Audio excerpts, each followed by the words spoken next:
শ্রেণীর মানুষ আছে, বিভিন্নভাবে আল্লাহর সন্তুষ্ট অর্জন করতে চায়, কিন্তু এই সন্তুষ্ট অর্জনের পথ এবং পদ্ধতিতে যদি সহি না হয়, সুন্নাহ ভিত্তিক না হয়, তখন কিন্তু সেই ইবাদতটি আর কবুল হয় না, বরং সেটি বিদআত হয়ে যাওয়ার কারণে গুনাহ হয়ে যায়। যেমন জিকির একটি ইবাদত, গুরুত্বপূর্ণ একটি ইবাদত, এত গুরুত্বপূর্ণ ইবাদত রাসূল সাল্লাল্লাহু আলাইহি সাল্লাম বর্ণনা করেছেন, অন্য কোন ইবাদতে এত গুরুত্ব আরোপ করেননি। অথচ এই জিকির নিয়ে আমাদের মাঝে এক একজন মানুষ, এক এক শ্রেণীর মানুষ এক একভাবে জিকির করে। এমনকি দেখা যায় যে তারা জিকির করতে করতে যিনি জিকিরের মজলিস পরিচালনা করছে তার গায়ের উপর পর্যন্ত উঠে যায়, এটাকে তারা জিকির মনে করে। আবার কেউ আল্লাহ আল্লাহ বলতে বলতে আল্লাহ বাদ দিয়ে শুধু হু হু করে চিৎকার করে, এটাকে তারা জিকির মনে করে। কিন্তু আসলে জিকির অর্থে এরকম কিছু নয়। জিকির কোরআনুল কারীম এবং হাদিসে যত জিকিরের কথা বলা হয়েছে সবগুলোর সারমর্ম হচ্ছে আল্লাহকে স্মরণ করা। সেটা সালাতের মাধ্যমে হতে পারে, কোরআন তেলাওয়াতের মাধ্যমে হতে পারে, সিয়াম পালনের মাধ্যমে হতে পারে, সরাসরি তাসবিহ তাহলিল এবং তাকবীর পাঠের মাধ্যমে হতে পারে। এই সবগুলো হচ্ছে জিকির। এজন্য আল্লাহ রাব্বুল আলামিন কোরআনুল কারীমে বলছেন, ফাযকুরুনি আযকুরুকুম, হে লোক সকল তোমরা আমাকে স্মরণ করো, আমার জিকির করো, আমার ইবাদত করো। আযকুরুকুম, আমি তোমাদেরকে স্মরণ করব, অর্থাৎ আমি তোমাদেরকে এই জিকির করার প্রতিফল আমি তোমাদেরকে দেব। কোরআনুল কারীম অন্য একটা আয়াতে আল্লাহ রাব্বুল আলামিন বলেছেন, আল্লাযীনা আমানু, যারা ঈমান এনেছে, ওয়া তাতমাইন্নু কুলুবুহুম বিযিকরিল্লাহ, এবং যাদের অন্তর আল্লাহর জিকিরে পরিতৃপ্ত থাকে। আলা বিযিকরিল্লাহি তাতমাইন্নুল কুলুব, আল্লাহ তাআলা সাবধান করে দিয়ে বলছেন, দেখো আল্লাহর জিকিরের মধ্যেই মানুষের অন্তরের পরিতৃপ্তি রয়েছে। এজন্য দেখবেন যেখানে যে সালাত আদায় করে ওর অন্তরে প্রশান্তি পেয়ে যায়, যে সিয়াম পালন করে সে যাবতীয় অশান্তি থেকে নিজেকে প্রশান্তিময় মনে করে, যে জুমার খুতবায় জুমার সালাত আদায় করার জন্য মসজিদে আসে সে নিজেকে প্রশান্তিময় মনে করে। কারণটা হচ্ছে তার আল্লাহর জিকির যে করার জন্য এসেছে, আল্লাহর জিকিরের যে মজলিসে এসেছে, তার অন্তর পরিতৃপ্ত হয়েছে। এই জন্য আল্লাহ রাব্বুল আলামিন কোরআনুল কারীমে বলছেন, ইয়া আইয়ুহাল্লাযীনা আমানু যকুরুল্লাহা যিকরান কাসীরা, হে মুমিনগণ, যারা তোমরা নিজেদেরকে দাবি করে যে আমরা মুসলমান, তোমরা উযকুরুল্লাহা যিকরান কাসীরা, তোমরা অধিক হারে অধিক পরিমাণে আল্লাহকে স্মরণ করো, আল্লাহর জিকির করো। ওয়াসাব্বিহুহু বুকরাতাও ওয়া আসীলা, এবং আল্লাহর পুত পবিত্র বর্ণনা করো সকাল এবং সন্ধ্যায়। সর্বক্ষণই করবে, তবে বিশেষভাবে সকাল এবং সন্ধ্যায় আল্লাহর জিকিরে রত থাকবে। আল্লাহ রাব্বুল আলামিন আরেকটা আয়াতের মধ্যে বলছেন, ইন্নামাল মুমিনুনা আল্লাযীনা ইযা যুকিরাল্লাহু ওয়াজিলাত কুলুবুহুম, মুমিনদের বৈশিষ্ট্য বর্ণনা করে দিয়ে বলছেন, ইন্নামাল মুমিনুনা, কেবলমাত্র মুমিন তারাই, কেবলমাত্র মুসলমান তারাই, কেবলমাত্র ইমানদারের দাবিদার তারাই হতে পারে। আল্লাযীনা ইযা যুকিরাল্লাহু ওয়াজিলাত কুলুবুহুম, যাদের কাছে কোরআন তেলাওয়াত করা হলে, আল্লাহর জিকির করা হলে, আল্লাহর জিকিরের কথা স্মরণ উল্লেখ করা হলে, ওয়াজিলাত কুলুবুহুম, তাদের অন্তর প্রকম্পিত হয়, আল্লাহর ভয়ে তাদের অন্তর কেঁপে ওঠে। ওয়াইযা তুলিয়াত আলাইহিম আয়াতুহু, আর যখন তাদের কাছে তার আয়াত, কোরআন আয়াত তেলাওয়াত করা হয়, যাদাতুহুম ঈমানা, তাদের ঈমান বেড়ে যায়। এজন্য দেখবেন, যদি আপনি নিজেকে পরীক্ষা করতে চান তাহলে আপনি কোরআন তেলাওয়াত করবেন, দেখবেন আপনার ঈমান বেড়ে গেছে। ঈমান কিভাবে বৃদ্ধি পায়? অন্তর প্রশান্তি আসছে, আপনার কাছে মনে হয় যে আমি কিছু ভালো কাজ করতে পেরেছি। আপনি ফজরের সালাত জামাতের সাথে আদায় করতে পেরেছেন, আপনি দেখবেন মনের মধ্যে প্রশান্তি আসছে, আপনার কাছে মনে হবে যে আমার অন্তর আজকে পরিতৃপ্ত। আপনার ঈমান বৃদ্ধি পেয়ে গেছে। কেন বৃদ্ধি পেয়েছে? আপনি কোরআন তেলাওয়াত করেছেন, আপনি কোরআন তেলাওয়াত শুনেছেন, আপনি জিকির আজকারে মশগুল থেকেছেন, এজন্য এটা মনে হয়। সম্মানিত উপস্থিতি, হযরত আবু দারদা রাদিয়াল্লাহু তাআলা একটি হাদিস বর্ণনা করছেন। তিনি বলছেন, একদিন আল্লাহর নবী বললেন, আলা উনাব্বিকুম বিখাইরি আমালিকুম ওয়া আযকাহা ইনদা মালিকিকুম ওয়া আরফাইহা ফি দারাজাতিকুম ওয়া খায়রুল লাকুম মিন ইনফাকিদ যাহাবি ওয়াল ওয়ারাকি ওয়া খায়রুল লাকুম মিন আন তালকু আদুব্বাকুম ফাতাজরিবু আনাকাহুম ওয়া আজরিবু আনাকাকুম। পাঁচটা বিষয় আল্লাহ রাসূল বললেন, পাঁচটি বিষয়। এক নম্বর বলছেন যে খায়রু আমালিকুম, তোমাদের সর্বশ্রেষ্ঠ আমল। দুই নম্বর বলছেন ওয়া আযকাহা ইনদা মালিকিকুম, তোমাদের মালিক আল্লাহর কাছে সব থেকে পবিত্রতম। তিন নম্বর বলছেন ওয়া আরফাইহা ফি দারাজাতিকুম, মর্যাদার ক্ষেত্রে তোমাদের সর্বোচ্চ মর্যাদা দানকারী। চার নম্বর বলছেন যে ওয়া খায়রুল লাকুম মিন ইনফাকিয যাহাবি ওয়াল ওয়ারাকি, আল্লাহর পথে সোনা এবং রূপা চাঁদি দান করা অপেক্ষা উত্তম।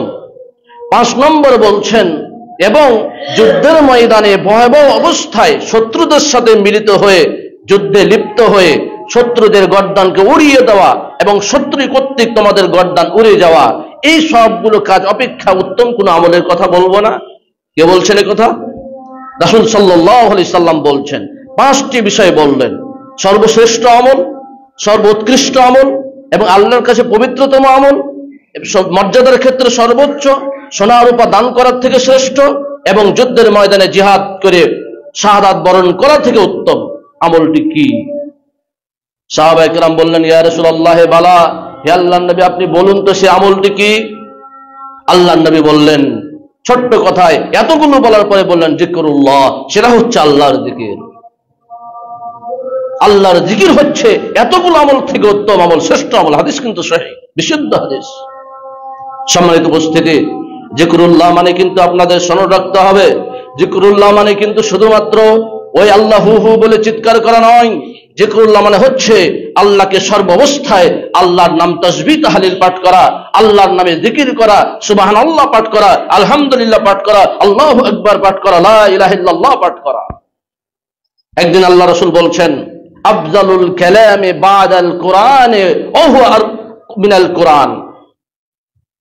আল্লাহ নবী বলছেন আফজালুল কালামি আরবাউন বাদাল কুরআনে, কোরআনের পরে সর্বশ্রেষ্ঠ কালেমা হচ্ছে চারটি। ওই চারটি কালেমা আবার কোরআন থেকেই নেওয়া হয়েছে।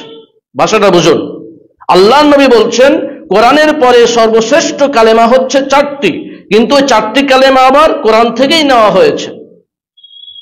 তিনি আরো বললেন তুমি যেটা দিয়ে শুরু করবে সেটা দিয়ে শুরু করো, তাতে কোনো দোষ নেই, কিন্তু সেটা শ্রেষ্ঠ কালাম, শ্রেষ্ঠ জিকির, শ্রেষ্ঠ তাসবিহ। সেটি কি? আল্লাহ রাসূল বলছেন সেটি হলো সুবহানাল্লাহ, সেটি হলো আলহামদুলিল্লাহ, সেটি আল্লাহু আকবার, সেটি হলো লা ইলাহা ইল্লাল্লাহ। এই চারটি কালেমার কথা আল্লাহ রাসূল বললেন কোরআনের পরে সর্বশ্রেষ্ঠ তাসবিহ জিকির হচ্ছে এই চারটি জিকির। এই জিকিরগুলো আমরা পড়ি নাই।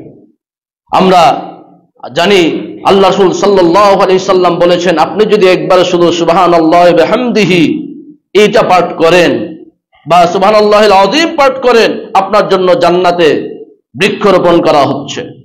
আপনি যদি সুবহানাল্লাহি ওয়া বিহামদিহি পড়েন, তাহলে আপনার যদি সাগর সমপরিমাণ গুনাহ, সাগরের ফেনা পরিমাণ গুনাহ হয়, সেটা আল্লাহ ক্ষমা করে দিবেন যদি আপনি 100 বার পাঠ করেন। আর আল্লাহ নবী বলছেন কালিমাতানি খাফিফাতানি আলাল লিসানি সাকিলাতানি ফিল মিজান ওয়া হাবিবাতানি ইলার রহমান সুবহানাল্লাহি ওয়া বিহামদিহি সুবহানাল্লাহিল আযীম। দুইটি কালেমার কথা বললেন আল্লাহর রাসূল, দুটি বাক্যের কথা বললেন যে দুটি বাক্য মুখে উচ্চারণে সহজ। তিনটি বৈশিষ্ট্যের কথা বললেন। এক নম্বরে বললেন মুখে উচ্চারণে সহজ, দুই নম্বরে বললেন আল্লাহর কাছে প্রিয়, তিন নম্বরে বললেন দাড়ি পাল্লায় সবচেয়ে ভারী। সেই কালেমা বা সেই বাক্য দুটি কি হচ্ছে? সুবহানাল্লাহি ওয়া বিহামদিহি, আর একটা হচ্ছে সুবহানাল্লাহিল আযীম। আপনি যখন ইচ্ছা তখনই পড়তে পারেন, এর জন্য কোনো সময় নির্ধারিত নয়। আপনি সালাতের পরে পড়তে পারেন, আপনি যখন রাস্তায় হেঁটে যাচ্ছেন তখনও পড়তে পারবেন, আপনি যখন ঘুমাতে যাচ্ছেন বিছানায় বসে আপনি পড়তে পারেন, আপনি যখন শুয়ে গেছেন তখন আপনি পড়েন সুবহানাল্লাহি ওয়া বিহামদিহি সুবহানাল্লাহিল আযীম। আপনার মর্যাদা বাড়তেই থাকবে। আপনি ব্যবসায়িক মানুষ, ব্যবসায়ের দোকানে বসে আছেন তখন পড়ছেন, সেটাও আপনার। আপনি কৃষি কাজ করছেন, কৃষি কাজ করতে গিয়ে আপনি পড়ছেন সুবহানাল্লাহি ওয়া বিহামদিহি সুবহানাল্লাহিল আযীম, আপনি মর্যাদা পেয়ে যাচ্ছেন। এর জন্য কোনো নির্দিষ্ট সময়সীমা নেই। সম্মানিত উপস্থিতি, রাসূল সাল্লাল্লাহু আলাইহি সাল্লাম একদিন বললেন সাবাকাল মুফাররিদুন, মুফাররিদুন এরা অগ্রগামী হয়েছে। সাহাবায়ে কেরাম বললেন ইয়া রাসূলুল্লাহ ওয়া মাল মুফাররিদুন, এই মুফাররিদুন আবার কি? কতগুলো পারিভাষিক শব্দ রয়েছে যেগুলো সাহাবায়ে কেরাম শাব্দিক অর্থে বুঝতেন না। তো আল্লাহ রাসূল বললেন, মুফাররিদিন সম্পর্কে তোমরা জানতে চাও? মুফাররিদিন হচ্ছে তারাই আযযাকিরুনাল্লাহ কাসীরান ওয়ায-যাকিরাত, নারী এবং পুরুষদের মধ্যে যারা অধিকারে আল্লাহকে স্মরণ করে, নারী এবং পুরুষদের মধ্যে যারা অধিকারে আল্লাহকে আল্লাহর জিকিরে রত থাকে, তারাই হচ্ছে মুফাররিদুন। লাভ কি? আল্লাহ রাব্বুল আলামিন কোরআনুল কারীমে যেমন পুরুষদের কথা বলেছেন তেমনই মেয়েদের কথা বলেছেন। ইন্নাল মুসলিমিনা ওয়াল মুসলিমাত, শেষে গিয়ে বলছেন আযযাকিরিনাল্লাহ কাসীরান ওয়ায-যাকিরাত, আল্লাহকে অধিকারে স্মরণকারী পুরুষ এবং আল্লাহকে অধিকারে স্মরণকারী নারী। আ'আদাল্লাহু লাহুম মাগফিরাতাও ওয়া আজরান আযীমা, আল্লাহ রাব্বুল আলামিন এদের জন্য প্রস্তুত করে রেখেছেন আল্লাহর পক্ষ থেকে ক্ষমা এবং মহা পুরস্কার। কিসের জন্য? আপনি যদি আল্লাহর জিকির করেন, আপনি যদি আল্লাহকে স্মরণ করেন, আপনি যদি তাসবিহ তাহলিল পাঠ করেন, আপনি যদি সালাত আদায় করেন, আপনি যদি কোরআন তেলাওয়াত করেন, এগুলো সবগুলো হচ্ছে জিকির। এই জিকিরের মর্যাদা হচ্ছে এগুলো। সম্মানিত উপস্থিতি, আমরা যদি সত্যিকার অর্থে আল্লাহকে স্মরণ করতে পারতাম, ফেরেশতারা এসে আমাদের সাথে মুসাফাহা করত, আপনার বাড়িতে মুসাফাহা করত, আপনার বিছানার উপরে মুসাফাহা করত, এমনকি রাস্তাঘাটে দেখা হলো মুসাফাহা করত। কিন্তু আমরা তো সেটা পারি না। একদিন হানজালা রাদিয়াল্লাহু তাআলা আনহু, আবু বকরের সাথে সাক্ষাৎ। আবু বকর সিদ্দিক রাদিয়াল্লাহু তাআলা আনহু, এই আবু বকর সিদ্দিকের সাথে কার সাক্ষাৎ হয়েছে? হানজালা রাদিয়াল্লাহু তাআলা আনহু। আপনারা জানেন যে হানজালা রাদিয়াল্লাহু তাআলা শাহাদাত বরণ করেছিলেন, তাকে গাসিলুল মালায়েকা বলা হয়, ফেরেশতা কর্তৃক উনি ফরজ গোসল প্রাপ্ত হয়েছিলেন। আবু বকরের সাথে সাক্ষাৎ হয়েছে। আবু বকর রাদিয়াল্লাহু তাআলা জিজ্ঞেস করছেন, ইয়া আবু বকরিন কাইফা বিকুম, ইয়া হানজালা কাইফা বিকুম, হানজালা তুমি কেমন আছো, কি অবস্থা তোমার? হানজালা রাদিয়াল্লাহু তাআলা বলছেন, নাফাকা হানজালা, হানজালা মুনাফিক হয়ে গেছে। আবু বকর রাদিয়াল্লাহু তাআলা বলছেন, সুবহানাল্লাহ, এটা কি করে সম্ভব? তুমি কি বলো, এটা মুনাফিক হয়ে গেছে। আমরা কি নিজেকে মুনাফিক বলি না মানুষকে বলি? আমরা কিন্তু নিজেকে মুনাফিক বলি না, আমরা নিজেদের আমল নিয়ে পরিচর্যা করি না। আমরা বলি যে অমুক মুনাফিক হয়ে গেছে। মানুষকে মুনাফিক বলে গালি দিতে পারলে মানে ও খুব নিজেকে সাধু মনে করে। অথচ হানজালা সাহাবী রাদিয়াল্লাহু তাআলা নিজের আমল নিয়ে তিনি চিন্তিত, তিনি শঙ্কিত। তিনি নিজেকে বলছেন নাফাকা হানজালা, হানজালা মুনাফিক হয়ে গেছেন। আবু বকর আশ্চর্য হয়ে বলছেন, সুবহানাল্লাহ, কি ব্যাপার, কেন মুনাফিক হয়ে গেছে? হানজালা রাদিয়াল্লাহু তাআলা বলছেন, হে আবু বকর, আমরা যখন আল্লাহ রাসূলের কাছে যাই, আল্লাহ রাসূলের কাছে বসে থাকি, তিনি আমাদেরকে জান্নাত সম্পর্কে আলোচনা করেন, জান্নাতবাসীদের সম্পর্কে আলোচনা করেন, জান্নাতের সেই বৃক্ষ সম্পর্কে আলোচনা করেন। আবার তখন যেন আমরা জান্নাতকে দেখতে পাই।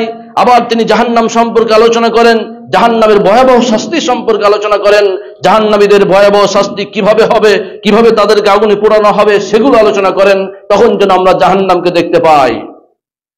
আবার যখন সেখান থেকে বাড়িতে ফিরে আসি, বউ বাচ্চাদের সাথে যখন মিশে যাই, নাসিনা কাসীরান, সেইগুলোর অনেক কিছু ভুলে যায়। এজন্য আমাকে মনে হচ্ছে আমি মুনাফিক হয়ে গেছি, কারণ রাসূলের কাছে থাকলে একরকম মনে হয়, আবার বাড়িতে আসলে এগুলো মনে থাকে না, এজন্য আমাকে মুনাফিক মনে হচ্ছে। আবু বকর রাদিয়াল্লাহু তাআলা বলছেন, আরে তোমার যে ঘটনা সেটা তো আমারও হয়। সাহাবী আবু বকর বলছেন, কি তোমার যেটা ঘটনা ঘটে সেটা তো আমার মধ্যে ঘটে, তাহলে চলো রাসূলের কাছে চলো, কি ঘটনাটা কি আসলে জানতে চাই। দুইজন মিলে আল্লাহর নবীর কাছে চলে গেলেন। আল্লাহর নবীর কাছে গিয়ে রাসূল সাল্লাল্লাহু আলাইহি সাল্লামের অন্যতম বৈশিষ্ট্য ছিল তিনি সাহাবীদের সম্পর্কে খোঁজ খবর নিতেন। হানজালাকে জিজ্ঞেস করছেন, হানজালা কি ব্যাপার?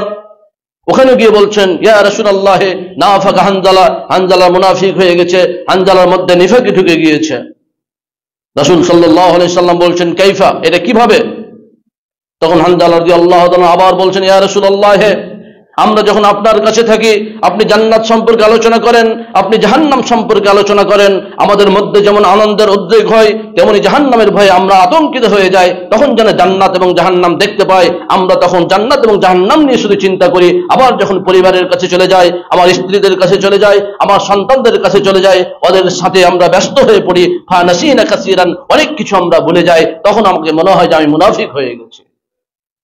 রাসূল সাল্লাল্লাহু আলাইহি সাল্লাম বলছেন, হানজালা, ইল্লা তাদুমুনা মা তাকুনুনা ইনদি ওয়া ফি যিকরি, আমার কাছে যে অবস্থায় থাকো, যদি তোমরা এই অবস্থাকে ধরে রাখতে পারতে এবং আল্লাহর জিকিরে তোমরা রত থাকতে পারতে, দুইটি কথা আল্লাহর নবী বললেন।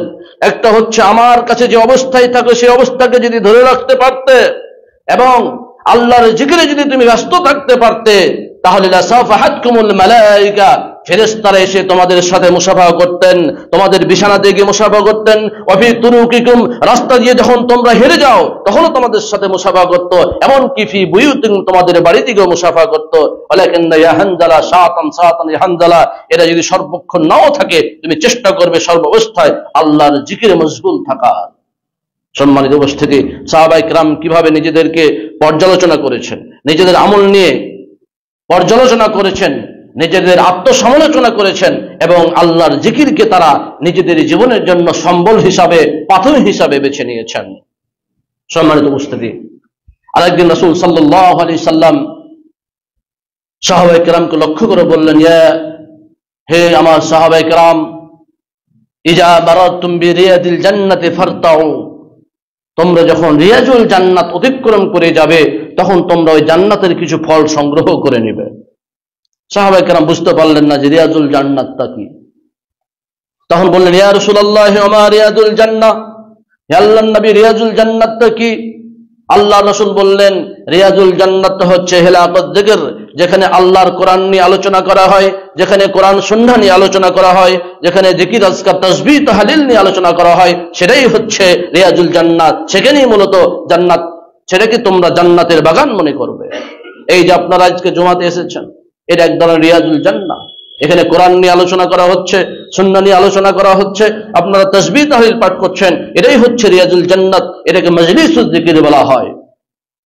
এজন্য আল্লাহ রাসূল সাল্লাল্লাহু আলাইহি সাল্লাম আরেকটি হাদিসের মধ্যে বলছেন, ইজাজতামা কওমুন ফি বাইতিন মিন বুয়ুতিল্লাহি আও ফি মাজলিসিন মিন মাজালিসিল্লাহি আও ফি মসজিদিন মিন মাসাজিদিল্লাহ, যখন একদল লোক কোন মসজিদে একত্রিত হয়ে যায়, আল্লাহ তো অনেক মসজিদ আছে, যে কোনো একটা মসজিদে একত্রিত হয়েছে, উদ্দেশ্য কি? ইয়াযকুরুনাল্লাহ, আল্লাহকে স্মরণ করা, আল্লাহর জিকির করা। ওয়ায়াতলুনা কিতাবাল্লাহ, আল্লাহর কিতাব তেলাওয়াত করবে। ওয়ায়াতাদারাসুনাহুম বাইনাহুম, এবং পরস্পরে কিতাব সম্পর্কে আলোচনা করবে। একজন কোরআন সম্পর্কে বলবে, আরেকজন কিছু মানুষ শুনবে। এভাবে যারা পর্যালোচনা করবে তাদের কথা বলা হচ্ছে, যখন তারা এভাবে জমায়েত হয়, ইল্লা নাযালাত আলাইহিমুস সাকিনাহ, এই লোকদের উপর আল্লাহর প্রশান্তি নাযিল হয়। ওয়া গাশিয়াতহুমুর রাহমাহ, আল্লাহর রহমত এদেরকে বেষ্টন করে ফেলে। ওয়া হাফাতহুমুল মালায়েকা, এবং আল্লাহর ফেরেশতারা এদেরকে নিরাপত্তার চাদরে ঢেকে ফেলে। এমনকি একজন ফেরেশতা আরেকজন ফেরেশতার উপরে আরোহণ করে, আরেকজন ফেরেশতা আরেকজন ফেরেশতার উপরে আরোহণ করে। এভাবে গোটা আকাশ এই ফেরেশতা দ্বারা ভরপুর হয়ে যায়। এই মাজলিসুল যিকরে যারা উপস্থিত হয় তাদের প্রশংসা। এরপরে ওয়া যাকারাহুমুল্লাহু ফীমান ইনদাহু ওয়া জা, এবং আল্লাহ রাব্বুল আলামিন এই লোকদেরকে নিয়ে তার দরবারে আলোচনা করেন যারা তার নিকটে ছিল ফেরেশতা, যে দেখো আমার বান্দারা, তোমরা বলেছিলে নাহনু নুসাব্বিহু লাকা ওয়া নুকাদ্দিস, হে আল্লাহ আমরা যে তোমার পবিত্রতা বর্ণনা করছি, আমরা যে তোমার জিকির আজকার করছি, এই মানুষদেরকে কি দরকার সৃষ্টি করার? এরা তো ফিতনা ফাসাদ করবে, রক্তপাত ঘটাবে, এরা তো হত্যা রাহাজানি সৃষ্টি করবে, আপনি কেন মানুষকে সৃষ্টি করবেন? দেখো তোমরা নিষেধ করেছিলে, দেখো আমার বান্দারা, তোমরা শুধু আমার পবিত্রতা বর্ণনা করো না, তোমরাই শুধু আমার জিকির আজকার করো না, এই যে মানুষকে আমি সৃষ্টি করেছি এরাও আমার জিকির করতেছে। দেখো এই যে আপনাদেরকে নিয়ে আল্লাহ আলোচনা করবেন, আমাদেরকে নিয়ে আল্লাহ আলোচনা করবেন ফেরেশতাদের সামনে, দেখো ওরা কি করছে। যারা এই মজলিসুল যিকির, যেখানে আল্লাহর জিকির করা হয়, যারা সেখানে উপস্থিত হয়, তাদেরকে নিয়ে আল্লাহ রাব্বুল আলামিন সরাসরি আলোচনা করেন। কিভাবে আলোচনা করেন? হযরত মুআবিয়া রাদিয়াল্লাহু তাআলা আনহু রাসূল সাল্লাল্লাহু আলাইহি সাল্লামের আত্মীয় ছিলেন। আপনারা জানেন যে মুআবিয়া আবু সুফিয়ানের ছেলে, আল্লাহ রাসূলের শ্যালক মুআবিয়া ছিলেন। তো মাঝে মধ্যেই তিনি রাসূলের বাড়িতে যেতেন। একদিন তিনি মসজিদের দিয়ে চলে যাচ্ছেন, অনেক পরের ঘটনা, একদল লোককে দেখলেন যে মজলিসে বসে আছে, বসে থেকে তারা কোরআন নিয়ে আলোচনা করছে, হাদিস নিয়ে আলোচনা করছে। তিনি তাদেরকে জিজ্ঞেস করলেন, মা আজলাসাকুম, তোমাদেরকে কেন কিসে এখানে বসিয়েছে? তারা বলল, জালাসনা নাযকুরুল্লাহ, আমরা এখানে এজন্য বসেছি যে আমরা এখানে আল্লাহর জিকির করব। আল্লাহর জিকির মানে কোরআন নিয়ে আলোচনা করব, আল্লাহর জিকির মানে রাসূলের সুন্নাহ নিয়ে আমরা আলোচনা করব, এজন্য আমরা এখানে বসেছি। তিনি বলছেন, আল্লাহে মা আজলাসাকুম ইল্লা যাকা, আল্লাহর কসম করে বলছো যে তোমাদেরকে এটা ছাড়া অন্য কোনো উদ্দেশ্য এখানে বসায়নি? তারা বলল, মা আজলাসানা ইল্লা যাকা, আমাদেরকে অন্য কোনো কিছু বসায় না। তিনি কসম করে বললেন, তারাও কসম করে বললেন। এরপরে মুআবিয়া রাদিয়াল্লাহু তাআলা আনহু বলছেন, দেখো রাসূলের যুগে আল্লাহ রাসূল একদিন এরকম মজলিসের পাশ দিয়ে যাচ্ছিলেন, একদল সাহাবী বসেছিলেন এবং আল্লাহর জিকির তথা কোরআন সুন্নাহ নিয়ে আলোচনা করছিল, তাসবিহ তাহলিল পাঠ করছিল। তা আল্লাহ রাসূল এমন প্রশ্ন করেছিল, মা আজলাসাকুম, তোমাদের কিসে বসিয়েছে? ওই সাহাবায়ে কেরাম বলেছেন, ইয়া রাসূলুল্লাহ লিনাযকুরুল্লাহ, আমরা আল্লাহর জিকির করার জন্য এবং তার প্রশংসা করার জন্য, এজন্য যে তিনি আমাদেরকে হেদায়েত করেছেন এবং এই হেদায়েতের মাধ্যমে তিনি আমাদের প্রতি অনুগ্রহ করেছেন, এজন্য আমরা এখানে বসেছি। তিনিও তাদেরকে কসম করালেন, আল্লাহর কসম করে বলছো যে তোমরা এই উদ্দেশ্য ছাড়া অন্য কোনো উদ্দেশ্য বসোনি? তারাও বললেন, আল্লাহর কসম, আমাদেরকে অন্য কোনো উদ্দেশ্য এখানে বসায়নি, এই উদ্দেশ্যে আমরা বসেছি। তখন আল্লাহ রাসূল বললেন, দেখো আমি তোমাদেরকে মিথ্যা প্রতিপন্ন করার জন্য, তোমাদেরকে আমি মিথ্যা ভেবেছি এজন্য আমি কসম করাইনি, বরং আতানি জিবরিল, এই মুহূর্তে আমার কাছে জিবরাইল আলাইহিস সালাম এসেছিলেন। আসার পরে বললেন, হে মুহাম্মদ, এই যে তারা আল্লাহর জিকির করছে, আল্লাহর কোরআন নিয়ে আলোচনা করছে, হাদিস সুন্নাহ নিয়ে আলোচনা করছে, এদের সম্পর্কে আল্লাহ রাব্বুল আলামিন ফেরেশতাদের সামনে এদের প্রশংসা করে একটা মিটিং করছেন, আলোচনা করছেন, এজন্য আমি এই কথাগুলো বললাম। সম্মানিত উপস্থিতি, এজন্য আমাদেরকে আল্লাহর জিকিরে রত হতে হবে। এবার আসুন, ফেরেশতারা আর কি করেন? আমাদের আমলনামা লেখার জন্য দুইজন ফেরেশতা আছেন, আবার আমাদের হেফাজতের জন্য আরো দুইজন ফেরেশতা আছেন, মোট 4 জন ফেরেশতা আছেন। এবার এদের ডিউটি হচ্ছে 8 ঘন্টা। 4 জন ফেরেশতা সার্বক্ষণিক থাকবেন, 2 জন আমাদের আমলনামা লিখবেন আর 2 জন আমাদের নিরাপত্তা দিবেন। এই নিরাপত্তা রক্ষীরা যদি আমাদের সামনে না থাকতো, তাহলে শয়তান আমাদেরকে তার হাতে এভাবে ধরতো আর আকাশে উঠিয়ে ফেলে দিত। কিন্তু সেটা পারে না কেন? ফেরেশতারা আমাদের নিরাপত্তায় নিয়োজিত আছেন। এরা 12 ঘন্টা করে ডিউটি পালন করেন, অর্থাৎ পুরো 24 ঘন্টায় আমাদের সাথে 8 জন ফেরেশতা থাকেন। তো আল্লাহ রাসূল বলছেন, ইন্না লিল্লাহি মালাইকাতান ইয়াতুফুনা ফিত তুরুকি ওয়া ইয়ালতামিসুনা আহলায যিকরি। আল্লাহ রাব্বুল আলামিনের বিশেষ কিছু ফেরেশতা আছেন, এই 8 জন বাদ দিয়ে, এই 4 জন বাদ দিয়ে। তারা কি করেন?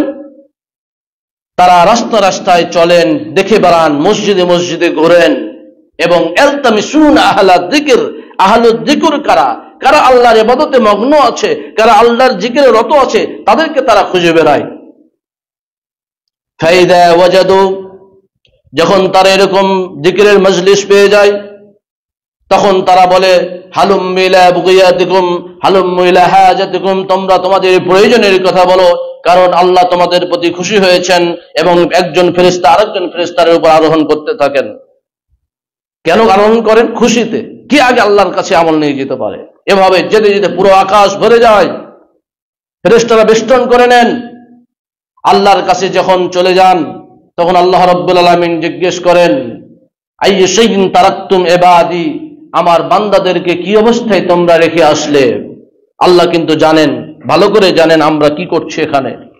তারপরে ফেরেশতাদেরকে জিজ্ঞেস করেন, ফেরেশতাদের কাছ থেকে জানার জন্য যে আমার বান্দারা কি করছে, আমার ইবাদত করার জন্য আমার বান্দাদেরকে কি অবস্থায় রেখে আসলে? তখন ফেরেশতারা বলেন, তারাকনাহুম ওয়া হুম ইয়াহমাদুনাকা ওয়া ইউমাজ্জিদুনাকা ওয়া ইয়াযকুরুনাকা, হে আল্লাহ, আমি তাদেরকে এমন অবস্থায় রেখে আসলাম যে তারা তোমার মর্যাদা বর্ণনা করছে, তোমার বরত্ব বর্ণনা করছে এবং তোমার জিকির আজকারে রত আছে। এবার আল্লাহ বলেন, তারা কি আমাকে দেখেছে? তারা কি আমাকে দেখেছে? কে বলছেন? আল্লাহ বলেন যে তারা যে আমার মর্যাদা বর্ণনা করছে, আমার মহত্ব বর্ণনা করছে, আমার জিকির আজকার করছে, তারা কি আমাকে কখনো দেখেছে? ফেরেশতা বলেন, না, তারা তো আপনাকে কখনো দেখে নাই। বলছে, লাউ রাউনি, তারা যদি আমাকে দেখতো তাহলে কি করত? তখন ফেরেশতারা বলেন, হে রব্বুল আলামিন, তারা যদি আপনাকে দেখতো তাহলে লাকানু আশাদ্দা যিকরান লাকা ওয়া ইউহাম্মুদুনাকা ওয়া ইউমাজ্জিদুনাকা, তারা আরো আপনার প্রশংসা করত, আরো বেশি বেশি তারা আপনার জিকির করত, তারা আপনাকে আরো বেশি স্মরণ করত। আল্লাহ এবার জিজ্ঞেস করেন, জায়ুশিনাতলুহুনা, তারা কি চায়, তারা কি প্রার্থনা করে? তখন ফেরেশতারা বলেন ইয়াতলুবুনাল জান্নাতা, তারা জান্নাত চায়। আমরা যে আজকে মসজিদে এসেছি, মসজিদে আসার উদ্দেশ্য কি? সর্বশেষ উদ্দেশ্য একটাই, যে আমরা যেন গুনাহ থেকে মুক্ত হয়ে জান্নাত পেয়ে যাই। তো ফেরেশতারা বলেন তারা জান্নাত পাওয়ার জন্য ওই মজলিসুল জিকিরে মসজিদে তারা গিয়েছে। তো বলছে তারা কি জান্নাত দেখেছে? ফেরেশতারা বলেন জান্নাত তো দেখে নাই। তো বলছে যদি লাউ রাউল জান্নাতা, তারা যদি জান্নাত দেখতো তাহলে তাদের অবস্থা কি হতো? ফেরেশতারা তখন বলেন লাকানু আশাদ্দা লাহু তালাবান, এই জান্নাতকে পাওয়ার জন্য তারা আরো অধিক আগ্রহী হয়ে উঠত, এবং আশাদ্দু আলাইহি হিরসান, তারা আরো লোভী হয়ে উঠত, এবং সর্বোচ্চ চেষ্টায় তারা জান্নাত পাওয়ার জন্য চেষ্টা প্রচেষ্টা করত। এবার আল্লাহ রাব্বুল আলামিন ফেরেশতাদেরকে জিজ্ঞেস করেন যে মিম্মা ইয়াতাআওয়াদুনা, তারা কি থেকে আশ্রয় প্রার্থনা করছে, কি থেকে তারা বাঁচতে চায়? তখন ফেরেশতারা বলেন ইয়াতাআওয়াদুনা মিনান নার, তারা জাহান্নাম থেকে বাঁচতে চায়, জাহান্নামের আগুন থেকে বাঁচতে চায়। তখন আল্লাহ রাব্বুল আলামিন তাদেরকে জিজ্ঞেস করেন ফেরেশতাদেরকে যে তারা কি জাহান্নাম কখনো দেখেছে? ফেরেশতারা তখন বলেন জাহান্নাম তো তারা কখনো দেখে নাই। আল্লাহ রাব্বুল আলামিন তখন ফেরেশতাদেরকে বলেন লাউ রাউন নারা, যদি তারা জাহান্নামকে দেখতো তাহলে তাদের অবস্থা কি হতো? তখন ফেরেশতারা বলেন হে আল্লাহ, যদি তারা জাহান্নাম দেখতো লাকানু আশাদ্দা মিনহা তাওয়াব্বুতান ওয়া খাউফান ওয়া হারবাম মিনহা, তাহলে তারা এই জাহান্নাম থেকে পালানোর জন্য যত প্রকারের চেষ্টা আছে সেই চেষ্টাটা তারা করত। জাহান্নামের ভয়ে তারা যা করার প্রয়োজন তাই করত, এবং তারা জাহান্নাম থেকে পালানোর সর্বোচ্চ চেষ্টা করত। এরপরে আল্লাহ রাব্বুল আলামিন আরো জিজ্ঞেস করে তারা কি করছে? ইয়াস্তাগফিরুনাকা, তোমার কাছে ক্ষমা প্রার্থনা করছে। আল্লাহ রাব্বুল আলামিন তখন বলেন ইন্নী উশহিদু লাকুম, হে ফেরেশতারা তোমাদেরকে আমি সাক্ষ্য রেখে বলছি, তোমরা সাক্ষী থাকো যে আগফিরু লাহুম কুল্লাহুম, আমি তাদের সকলকেই ক্ষমা করে দিলাম। ফেরেশতারা তখন বলে আল্লাহ এটা তো ঠিক হলো না। কেন ঠিক হলো না? তাদের মধ্যে কিছু লোক আছে যারা এই জিকিরের মাজলিসে আসে নাই, আসছে হয়তো রাস্তা দিয়ে যাচ্ছিল, দেখছে কি হচ্ছে দেখি এখানে কোনো কিছু আবার খাবার দাবার দেয় কিনা, এই উদ্দেশ্যে এসেছে। অথবা কেউ দোকানপাট নিয়ে আসে, অনেকে অন্য মানুষ দেখানোর উদ্দেশ্য আছে, মেহমান বাড়িতে আসছে, না গেলে কেমন হয়, এজন্য এসেছে। তখন আল্লাহ বলেন দেখো যে উদ্দেশ্যে আসো, আমার ভালো বান্দাদের পাশে তো তারা গিয়েছে, আমার ভালো বান্দাদের পাশে তো তারা বসেছে, অতএব আমি তাদেরকেও ক্ষমা করে দিলাম। সম্মানিত উপস্থিতি, এটা হচ্ছে মজলিসুল জিকিরের ফজিলত। সম্মানিত উপস্থিতি, এজন্য আমাদেরকে আল্লাহর দেখানো পথ এবং পদ্ধতি অনুযায়ী জিকির আজকার করতে হবে। এবার আসুন, এই আল মজলিসুল জিকির এমন একটি ফজিলতপূর্ণ জায়গা, এমন একটি ফজিলতপূর্ণ স্থান, যেখানে আসলে পারে গুনাহ নেকি হয়ে যায়। পৃথিবীতে এমন কোনো মানুষ নেই নবী রাসূল ব্যতীত যারা ছিলেন মাসুম, একবারে গুনাহমুক্ত। আমাদের প্রত্যেকের কিছু না কিছু সগীরা কবিরা গুনাহ হয়ে যায়। এই গুনাহগুলো নেকিতে পরিণত করতে হলে এই জিকিরের মজলিসে উপস্থিত হতে হবে। রাসূল সাল্লাল্লাহু আলাইহি সাল্লাম বলছেন, হযরত হানজালা রাদিয়াল্লাহু তাআলা আনহুর ছেলে সুহাইল রাদিয়াল্লাহু তাআলা বর্ণনা করছেন, মা জালাসা কওমুন, আল্লাহ রাসূল বলছেন মাজলিসান ইয়াযকুরুনাল্লাহ আযজা ওয়া জাল্লা, যখন কোনো মজলিসে তারা উপস্থিত হয় এবং সেখানে আল্লাহর জিকির করে, তখন ফেরেশতার পক্ষ থেকে আল্লাহ রাব্বুল আলামিন ইয়াযকুরুনাল্লাহ আযজা ওয়া জাল্লা ফায়াকুমুনা, এবং সেখান থেকে চলে যায়। তখন তাদেরকে বলা হয় কুমু, তোমরা এবার যেতে পারো, কাদ গাফারাল্লাহু লাকুম সাইয়্যাতিকুম, আল্লাহ রাব্বুল আলামিন তোমাদের গুনাহ সমূহকে ক্ষমা করে দিয়েছেন। প্রথম প্রাপ্ত হচ্ছে যে আল্লাহ আমাদের গুনাহ ক্ষমা করে দিয়েছেন। দুই নম্বর প্রাপ্ত হচ্ছে ওয়া বুদদালাত সাইয়্যাতিকুম হাসানাতিন, এবং গুনাহ সমূহ যেগুলো হয়েছিল সেগুলোকে নেকিতে পরিণত করা হয়েছে। আমাদের জীবনের যে গুনাহগুলো আছে সেগুলোকে নেকিতে পরিণত করেন এই মজলিসুল জিকিরে উপস্থিত হলে, যেখানে আল্লাহর জিকির আজকার করা হয়, সেখানে উপস্থিত হলে আল্লাহর জিকির করা হয়। আরেকটি হাদিসের মধ্যে এসেছে, আনাস বিন মালিক রাদিয়াল্লাহু তাআলা আনহু বর্ণনা করছেন, রাসূল সাল্লাল্লাহু আলাইহি সাল্লাম বলছেন, মা মিন কওমিন ইসতামাউ, যখন একদল লোক মসজিদে উপস্থিত হয় এবং সেখানে কি করে, আল্লাহর জিকির করে, কোরআন সুন্নাহ নিয়ে আলোচনা করে, কোরআন তেলাওয়াত করে, লা ইউরিদুনা বিযালিকা ইল্লা ওয়াজহাহু, এর দ্বারা তাদের একমাত্র উদ্দেশ্য হচ্ছে আল্লাহকে সন্তুষ্ট করা। ইল্লা নাদাহুম মুনাদিন মিনাস সামায়ে, আকাশ থেকে একজন আহ্বান করে বলতে থাকে, আন কুমু মাগফিরান লাকুম, এবার তোমরা যেতে পারো, আল্লাহ তোমাদেরকে ক্ষমা করে দিয়েছেন। কদ বুদদালাত সাইয়্যাতিকুম হাসানাতিন, এবং তোমাদের গুনাহসমূহকে নেকিতে পরিবর্তিত করা হয়েছে। সম্মানিত উপস্থিতি, এই মজলিসুল জিকির এই হলো মর্যাদা।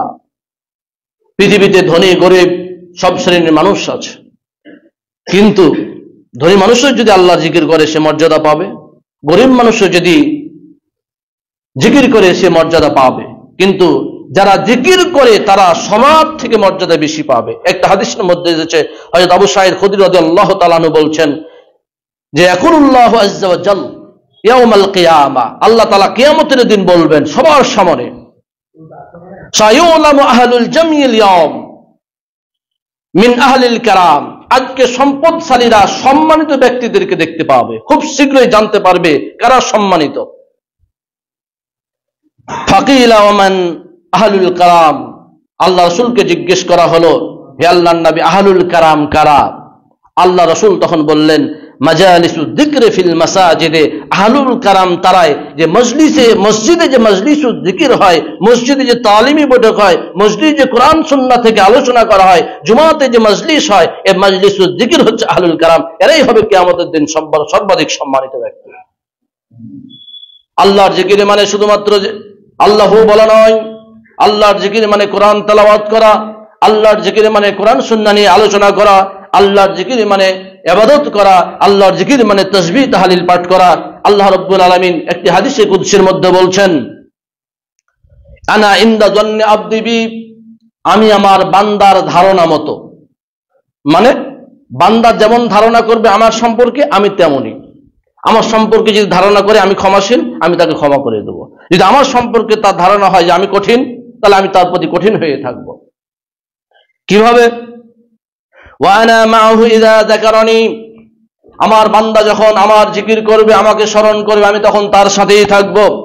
ফাইদা যাকারানি ফি নাফসিহি, সে যখন মনে মনে আমাকে স্মরণ করবে, সে যখন মনে মনে আমার জিকির আজকার করবে, যাকারতুহু ফি নাফসি, আমি তাকেও মনে মনে স্মরণ করব, আমি মনে মনে তাকে প্রতিদান দেব। ওয়া ইন যাকারানি ফি মালাইন যাকারতুহু ফি মালাইন খায়রুম মিনহু, সে যদি আমার সম্পর্কে কোরআন এবং সুন্নাহ সম্পর্কে একদল লোকের সামনে আলোচনা করে, এতক্ষণ ছিল ব্যক্তিগত জীবনে আলোচনা করা, এখন আসলো এই মজলিস আলোচনা করা। যে ব্যক্তি কোন মজলিসে আল্লাহর প্রশংসা করলো, আল্লাহর জিকির করলো, আল্লাহ তাআলা বলছেন যে যাকারতুহু ফি মালাইন খায়রুম মিনহু, আমি এই বান্দাদের নিয়ে তাদের থেকে শ্রেষ্ঠ ফেরেশতাদের সামনে আমি তাদের প্রশংসা করব, তাদেরকে নিয়ে আমি আলোচনা করব।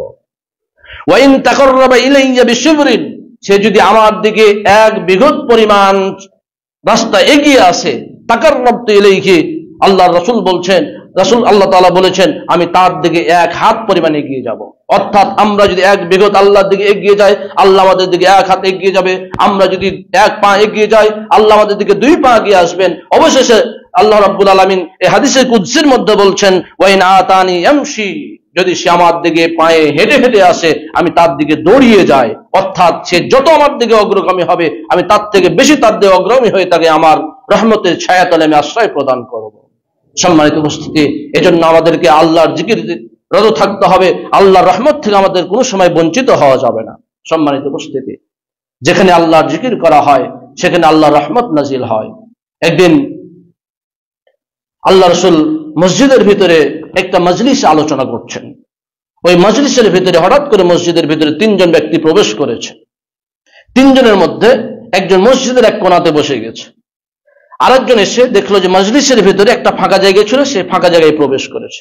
আরেকজন মজলিসের শেষে মজলিস শোনার জন্য, আল্লাহ রাসূল আলোচনা শোনার জন্য বসে গেছে। তিনজনের অবস্থা তিনটা। একজন বাইরে থেকে গেল, রাসূলের মজলিসে আসলো না, আর দুইজন মজলিসে আসলো কিন্তু একজন পিছনে থেকে গেল, আর একজন ভিতরে যেখানে ফাঁকা দেখেছেন ফাঁকা স্থান পূর্ণ করলেন। আল্লাহ রাসূল আলোচনা শেষ করলেন। আলোচনা শেষ করার পরে তিনি সাহাবায়ে কেরামকে বললেন, ইতিপূর্বে তিনজন ব্যক্তি এসেছিল, তোমরা দেখেছ, তোমরা তাদের সম্পর্কে তোমরা শুনবে না? আল্লাহ রাসূল বললেন যে তাদের মধ্যে একজন ছিল যে একটা ফাঁকা স্থান দেখলো, সেখানে বসে পড়লো, আর একজন তাদের পিছনে বসে পড়লো। আলা উখবিরুকুম আনিস সালাসা, এই তিনজন সম্পর্কে আমি কি তোমাদেরকে সংবাদ দেব না? একজন ছিল যে ফাঁকা স্থান দেখে বসে পড়লো, সে আল্লাহর আশ্রয় প্রার্থনা করেছিল, আল্লাহ তাকে সেভাবে আশ্রয় দিয়েছেন। দুই নম্বর যে ব্যক্তি লজ্জা করলো যে আমি কি করে ফাঁকা স্থানে যাব, একটু লজ্জায় থেকে গেল, পিছনে বসে পড়লো। আল্লাহ রাসূল সাল্লাল্লাহু আলাইহি সাল্লাম বলছেন আল্লাহ তার প্রতি লজ্জা করলেন এবং লজ্জার সাথে তাকে প্রতিদান দিলেন। আর আরেকজন যে ব্যক্তি এই মজলিসে আসলো না, মজলিস থেকে দূরে বসে থাকলো, আল্লাহ রাব্বুল আলামিন আম্মাল আখিরু ফারাজা, সে প্রত্যাখ্যান করলো, ফারাদাল্লাহু আনহু, আল্লাহ তাকে প্রত্যাখ্যান করলেন, আল্লাহ তার থেকে মুখ ফিরিয়ে নিলেন। এই জন্য যেখানে জিকির করা হয়, যেখানে মজলিস করা হয়, যেখানে কোরআন সুন্নাহ নিয়ে আলোচনা করা হয়, সেই জিকিরের মজলিস যেটা, তার ফজিলত ভাবে রাসূল সাল্লাল্লাহু আলাইহি সাল্লাম বর্ণনা করেছেন। সম্মানিত উপস্থিতি, এই জিকির আজকার করলে জান্নাত লাভ করা যায়। কিভাবে জান্নাত লাভ করা যাবে? একদিন রাসূল সাল্লাল্লাহু আলাইহি সাল্লামকে জিজ্ঞেস করলেন, ইয়া রাসূলুল্লাহ, মা গানিমাতু মাজলিসুজ যিকর, যেখানে জিকির করা হয়, জিকিরের মজলিসের গনিমত কি? তো রাসূল সাল্লাল্লাহু আলাইহি সাল্লাম বললেন, গানিমাতু মাজালিসিজ যিকরি আল জান্নাতু ওয়াল জান্নাহ, জিকিরের মজলিসের একমাত্র প্রতিদান হচ্ছে জান্নাত, মজলিসের জিকিরের একমাত্র প্রতিদান হচ্ছে জান্নাত। আল্লাহ রাসূল দুইবার কথাটা উল্লেখ করলেন। সম্মানিত উপস্থিতি, জিকিরের মজলিসের বিশেষ ফজিলত আছে, কিয়ামতের দিন সবাই তার থেকে দেখে হিংসা করবে। একটা হাদিসের মধ্যে বলছেন আল্লাহ রাসূল সাল্লাল্লাহু আলাইহি সাল্লাম যে লা ইয়াবআস আল্লাহু, নিঃসন্দেহে আল্লাহ রাব্বুল আলামিন কিয়ামতের দিন একদল লোককে উঠিত করবেন, একদল লোককে সামনে নিয়ে আসবেন, যাদের চেহারা হবে উজ্জ্বল, নূর থাকবে। আমরা বলি না যে অমুকের চেহারাটা নূরানি চেহারা। তো কিয়ামতের দিন একদল মানুষকে আল্লাহ কিয়ামতের দিন নিয়ে আসবেন, যাদের চেহারা হবে উজ্জ্বল, শুধু নয় আলো ছড়াবে, এবং তাদেরকে দাঁড় করানো হবে, বসানো হবে এই নূরের মেম্বারে। তো লোকেরা সবাই হিংসা করবে, অথচ তারা নবীও নন, তারা আবার শহীদও নন। এটা দেখে সবাই হিংসা বিদ্বেষ করবে, তারা কি করে এই মর্যাদা পেল, তারা কি করে এত সম্মান পেয়ে গেল আল্লাহর কাছে। নবীরা পাবে সেটা তো আলাদা ব্যাপার, শহীদগণ পাবে সেটা তো আলাদা ব্যাপার, কিন্তু এরা নবীও নয়, শহীদও নয়, অথচ এত সম্মান যে তারা একেবারে নূরের উজ্জ্বল মুকুটে, তারা উজ্জ্বল মুকুট নিয়ে তারা এভাবে সম্মানিত হচ্ছে। এই কথা যখন রাসূল সাল্লাল্লাহু আলাইহি সাল্লাম বললেন, ওই মজলিসে, আল্লাহ রাসূলের মজলিসে একজন গ্রামের মানুষ ছিলেন। গ্রামের মানুষ একটু শরম কম, লজ্জা কম, তারা কিছু না মনে একবারে রাসূল সাল্লাল্লাহু আলাইহি সামনে একবারে হাঁটু গেড়ে বসে গেলেন। হাঁটু গেড়ে বসে জিজ্ঞেস করলেন, ইয়া রাসূলুল্লাহ, হে আল্লাহর রাসূল, আপনি একটু বলুন তারা কারা, তারা কেন এই মর্যাদা পেয়েছে, কিভাবে এই মর্যাদা পেল? তখন রাসূল সাল্লাল্লাহু আলাইহি সাল্লাম বললেন, হুমুল মুতাহাব্বুনা ফিল্লাহি মিন কাবাইরিশ শাতা, বিভিন্ন গোত্র থেকে, বিভিন্ন অঞ্চল থেকে তারা একত্রিত হয়েছে। ওয়া বিলাদিন শাতা ইয়াজতামিউনা আলা যিকরিল্লাহ, কি জন্য তারা একত্রিত হয়েছে? তারা আল্লাহর জিকির করবে বলে, তারা কোরআন সুন্নাহর আলোচনা করবে বলে তারা একত্রিত হয়েছে, এবং ইয়াযকুরুনাহু, আল্লাহর জিকির করে। এই যারা আল্লাহর জিকির করে তাদের মর্যাদা হচ্ছে এমন যে আল্লাহ রাব্বুল আলামিন তাদের মুখমণ্ডলকে উজ্জ্বল করবেন এবং তাদেরকে নূরের মেম্বারে দাঁড় করাবেন। কারা? বিভিন্ন জায়গা থেকে। এখানে এক একজন এক এক বংশের লোক এসেছেন, এক একজন এক অঞ্চল থেকে এসেছেন। উদ্দেশ্য কি? আল্লাহর জিকির করা, আল্লাহর কোরআন এবং সুন্নাহ সম্পর্কে জানা, কোরআন নিয়ে আলোচনা করা। এই যারা এই উদ্দেশ্যে আসবে তাদের মর্যাদা রাসূল সাল্লাল্লাহু আলাইহি সাল্লাম বর্ণনা করলেন। যারা আল্লাহর জিকির আজকারে রত থাকে তাদেরকে আল্লাহ রাব্বুল আলামিন শয়তান থেকে হেফাজত করেন। আমরা শয়তান থেকে কিভাবে হেফাজত হব? আমরা বাড়িতে প্রবেশ করার সময় যদি বিসমিল্লাহ বলি, শয়তান থেকে আমরা হেফাজতে থাকতে পারবো। আপনি যদি রাত্রে ঘুমানোর সময় বিসমিল্লাহ বলে দরজা বন্ধ করেন, আপনার ঘর নিরাপত্তা লাভ করবে। আপনি যদি বাড়ি থেকে বের হওয়ার সময় বিসমিল্লাহ বলে বের হন এবং বিসমিল্লাহ তাওয়াক্কালতুল্লাহ বলেন, তাহলে আপনার সফরটা নিরাপদ হবে, শয়তান থেকে আপনি হেফাজতে থাকতে পারবেন। এভাবে প্রতিটা ক্ষেত্রে আল্লাহর জিকির মানুষকে শয়তান থেকে, শয়তানের ওয়াসওয়াসা থেকে হেফাজত করে। একদিন হযরত ইয়াহইয়া আলাইহিস সালাম, ইয়াহইয়া বিন জাকারিয়া এবং ঈসা আলাইহিস সালামের মধ্যে আলোচনা হচ্ছে। আল্লাহ রাব্বুল আলামিন ইয়াহইয়াকে 5টি বিষয়ে বনী ইসরাঈলদেরকে উপদেশ দিতে বলেছেন। তো ইয়াহইয়া আলাইহিস সালাম একটু বিলম্ব করছেন। এই বিলম্ব দেখে ঈসা আলাইহিস সালাম বলছেন যে আপনি হয় বলেন, না আমি বলবো, আপনি এত বিলম্ব করছেন কেন? ইয়াহইয়া আলাইহিস সালাম বলেছেন, দেখেন আমি যদি না বলি তাহলে আল্লাহ আমাকে শাস্তি দিবেন, আমাকে দায়িত্ব দিয়েছেন।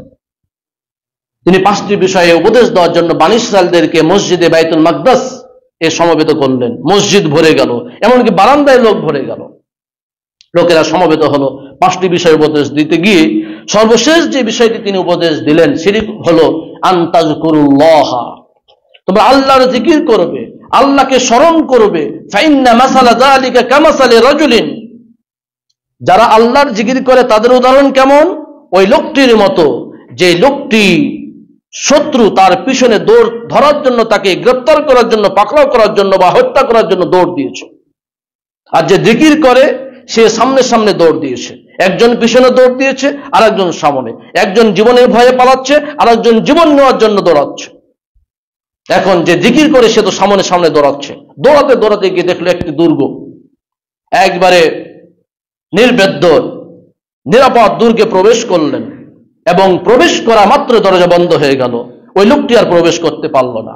আল্লাহ রাসূল উদাহরণ দিয়ে বললেন, আল্লাহর জিকির হচ্ছে এমনটাই।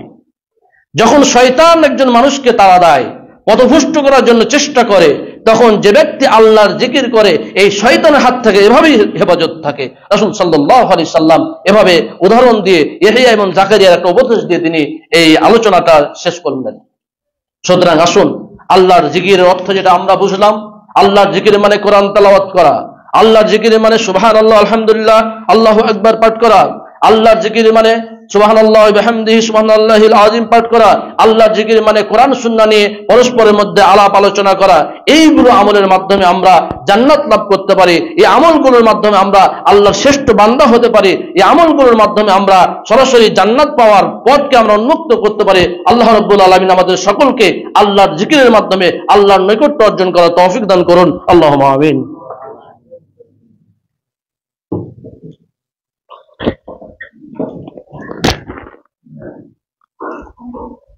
আলহামদুলিল্লাহ, আলহামদুলিল্লাহ ওয়াহদা, ওয়াসসালাতু ওয়াসসালামু আলা রাসূলিল্লাহ ওয়া আলা আলিহি ওয়া সাহবিহি আজমাইন। ইন্নাল্লাহা ওয়া মালাইকাতাহু ইউসাল্লুনা আলান নবী ইয়া আইয়ুহাল্লাযীনা আমানু সাল্লু আলাইহি ওয়া সাল্লিমু তাসলিমা। সম্মানিত মুসলিমবৃন্দ, আমরা আল্লাহর জিকিরের গুরুত্ব এবং ফজিলত নিয়ে আলোচনা করলাম। আল্লাহর জিকির সম্পর্কে কোরআনুল কারিমে বহু আয়াতে আল্লাহ বলেছেন, আলোচনা করেছেন, রাসূল সাল্লাল্লাহু আলাইহি সাল্লাম আলোচনা করেছেন, এবং এর ফজিলত, এর গুরুত্ব এবং পদ্ধতি আলোচনা করেছেন। সুতরাং কোরআন এবং সুন্নাহয় যেভাবে পদ্ধতি আলোচনা করা হয়েছে, সে পদ্ধতি আমরা জিকির করার মাধ্যমে নৈকট্য, আল্লাহর নৈকট্য অর্জন করতে পারবো। আমরা নৈকট্য অর্জন করার চেষ্টা করবো ইনশাআল্লাহ। এবং আমাদের সমাজে যে প্রচলিত কিছু জিকিরের বিদআত চালু হয়েছে, জিকির করতে আল্লাহ আল্লাহ করতে করতে হু হু শুরু করে দেয়, আবার কেউ লাফাতে লাফাতে প্যান্ডেলে উঠে যায়, এগুলো কিন্তু আল্লাহর জিকির নয়, এগুলো ভণ্ডামি। সুতরাং আমরা আল্লাহর জিকির সম্পর্কে যা জানলাম সেটা হচ্ছে, আপনি যেখানে যে অবস্থানে থাকুন, আপনি রাস্তায় হেঁটে যাচ্ছেন, সুবহানাল্লাহ পড়লেন, এটা আল্লাহর জিকির।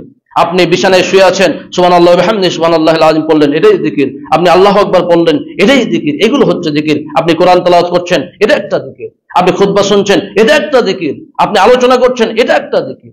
এগুলো হচ্ছে আল্লাহর জিকির। আল্লাহ রাব্বুল আলামিন আমাদের সঠিকভাবে আল্লাহর জিকিরকে বোঝার তৌফিক দান করুন। আল্লাহুম্মা আমিন। اللهم اغفر للمسلمين والمسلمات، اللهم اغفر للمؤمنين والمؤمنات، اللهم اعز الاسلام والمسلمين، اللهم انصر من نصر